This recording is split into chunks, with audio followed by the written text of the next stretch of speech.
There was a special kind of magic reserved only for Saturday mornings. It was the feeling of waking up without the dread of the school alarm clock. No itchy school uniform to put on. Just the distant, cheerful sound of cartoons already playing downstairs, and the knowledge that for the next 3 hours, the television belonged to you. This was the golden age of kids' TV. But it wasn't just about the cartoons, it was about the glorious, chaotic space between the cartoons.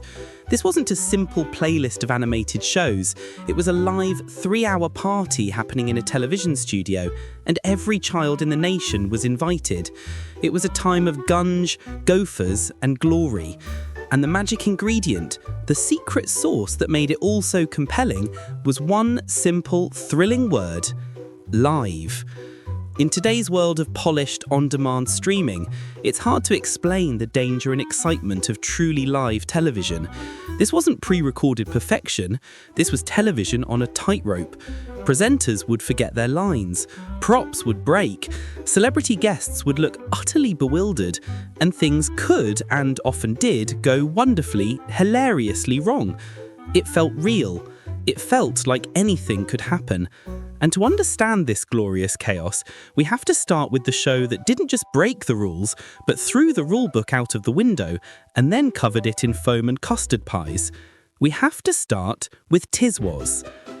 If Saturday morning TV was a party, Tiswas was the part of the party that happened after midnight, when things got completely out of control. The name was an innocent-sounding acronym for Today is Saturday, Watch and Smile. But the show itself was anything but innocent. It was anarchic, it was loud, and it was gloriously, unapologetically messy. The driving force of Tiswas wasn't a script, it was chaos. And the currency of that chaos was water. Buckets and buckets of it thrown with joyful abandon at presenters, guests, and the studio audience. But the water was just the beginning. The show's most legendary character was a mysterious caped figure known only as the Phantom Flan Flinger, whose sole purpose was to ambush people with custard pies, or flans. No one was safe. Trying to hold this madness together was the show's ringmaster, a young Chris Darrant. His job wasn't really to present the show, but to simply survive it, navigating the constant barrage of water, foam and flans with a look of sheer exasperation that was part of the fun. The anarchy reached its peak in a segment that simply could not be made today: the cage. Here, viewers' parents would voluntarily be locked inside a cage, only to be mercilessly soaked by their own children armed with buckets of water and occasionally a fire hose. It was pure, unadulterated slapstick, and a generation of kids thought it was the funniest thing they had ever seen. The strange thing about Tiswas was that its rebellious anti-establishment humour resonated far beyond the playground. It gained a massive cult following with university students and young adults, who saw it as a perfect reflection of the punk age in which it existed. It wasn't just a kids' show, it was a cultural phenomenon that tore up the rulebook and changed children's television forever. But while ITV was hosting a nationwide water fight, over on the BBC, a much calmer but no less revolutionary party was taking place. On a Saturday morning, you generally had to make a choice. You were either a Tiswas kid or you were a swap shop kid. If Tiswas was a chaotic rock concert, multicoloured swap shop was a friendly, bustling village fete. It was the BBC's wholesome, good-natured answer to the anarchy on the other side. And its central idea was pure genius. The clue was in the name. The show was built around the concept of swapping.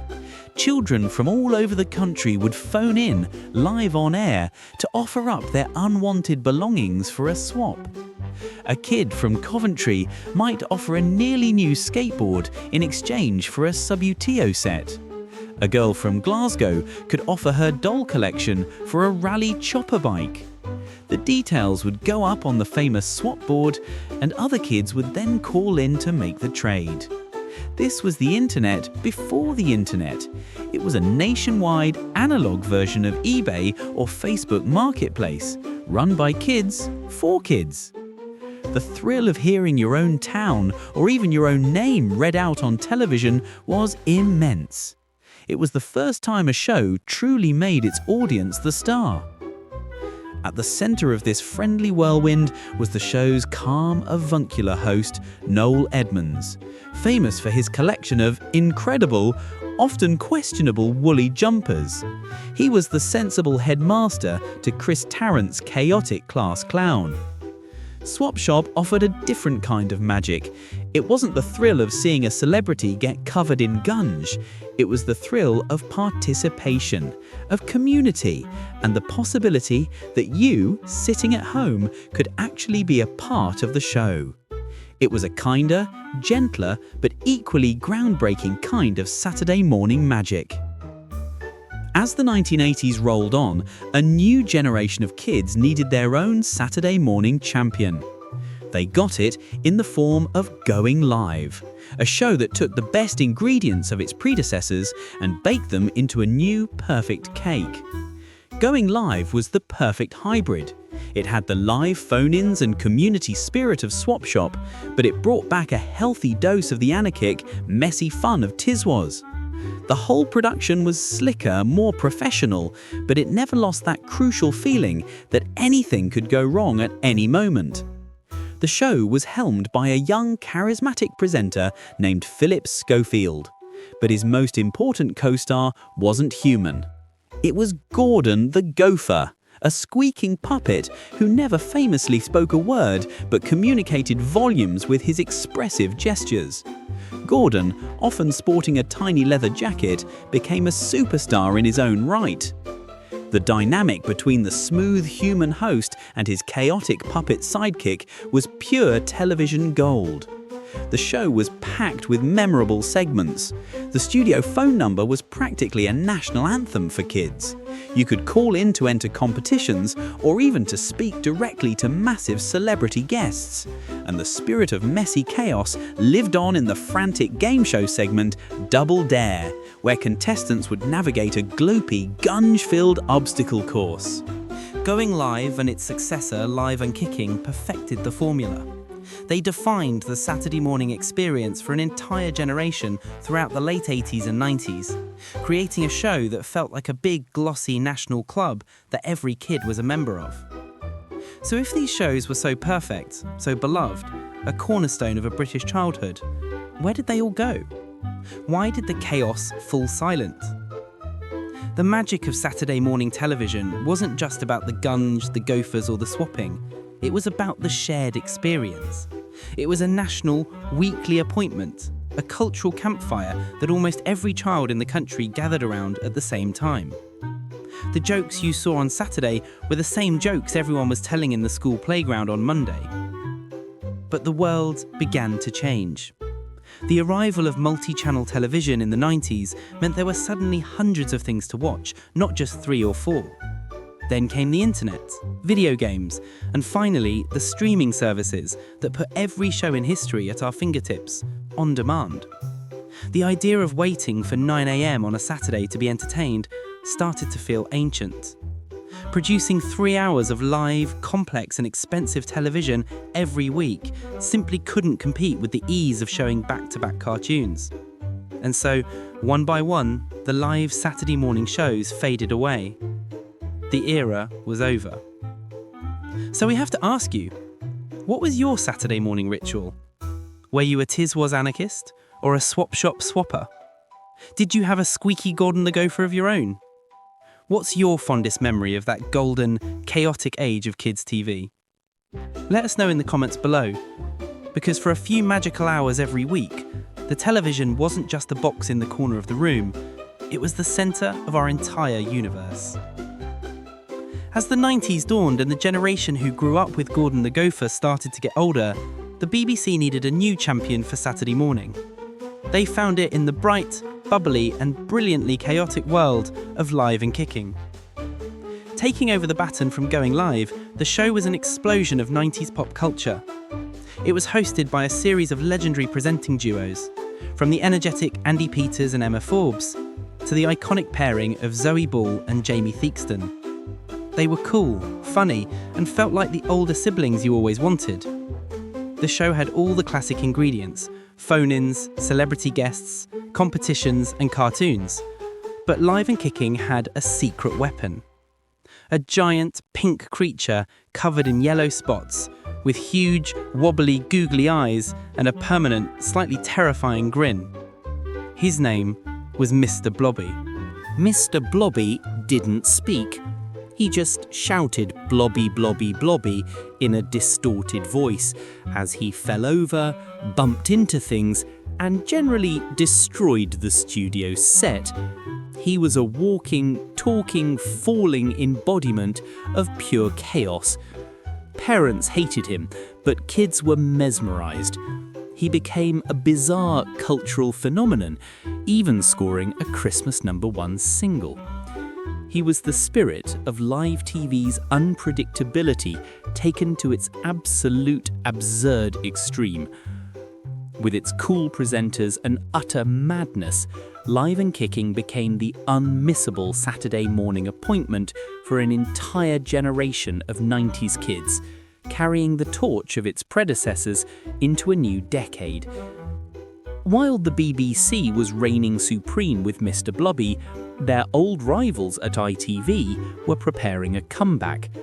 And in 1998, they unleashed a show that for many would become the undisputed king of Saturday morning, SMTV Live. The show's magic came from the incredible, infectious chemistry of its three young presenters, Ant McPartlin, Declan Donnelly and Kat Deely. They weren't just hosts, they were a gang of friends, and they invited the entire country to join them. What set SMTV Live apart was the quality of its comedy sketches, which were genuinely sharp and hilarious. The most famous of all was Chums, a brilliant and surprisingly detailed parody of the global mega-hit sitcom Friends. For years, the nation was gripped by the will they, won't they romance between the characters played by Dec and Kat. Then there were the brilliantly simple phone-in games. In Wonky Donkey, kids would have to guess a rhyming name for a toy animal, leading to Ant deliberately trying to confuse them, and the kids screaming, "It's a wonky donkey!" down the phone in frustration. In Challenge Ant, Ant would almost always lose a video game challenge against a viewer, resulting in him having to perform an embarrassing forfeit. For a generation, SMTV Live wasn't just a show you watched, it was a club you belonged to. It was smarter, funnier, and wittier than its rivals, and it launched its three presenters into superstardom. It was the last great hurrah, the final perfect evolution of the chaotic Saturday morning formula. So, from the water-throwing anarchy of Tiswas and the community spirit of Swap Shop, through the polished professionalism of Going Live and its Gopher sidekick, to the 90s chaos of Mr. Blobby on Live and Kicking and the sharp, witty comedy of Ant and Dec on SMTV Live, what was the real magic ingredient? It was the shared experience. It was a national weekly appointment, a cultural campfire that almost every child in the country gathered around at the same time. The jokes and sketches you saw on Saturday were the same ones everyone was talking about in the school playground on Monday. But the world began to change. The arrival of multi-channel television, the internet, video games, and finally streaming services fractured that shared experience. The idea of waiting for 9 AM on a Saturday to be entertained started to feel ancient when you could watch anything you wanted at any time. Producing 3 hours of live, complex, and expensive television every week simply couldn't compete. And so, one by one, the live Saturday morning giants faded away. The era was over. So, now we have to ask you, what was your Saturday morning ritual? Were you a Tiswas anarchist, a Swap Shop swapper, or a Live and Kicking chaos merchant? Did you grow up with Gordon the Gopher, or were you part of the SMTV Live generation with Chums? Who is your all-time favourite presenter? Let us know all of your Saturday morning memories in the comments below. Because for a few magical hours every week, the television wasn't just a box in the corner of the room, it was the centre of our entire universe.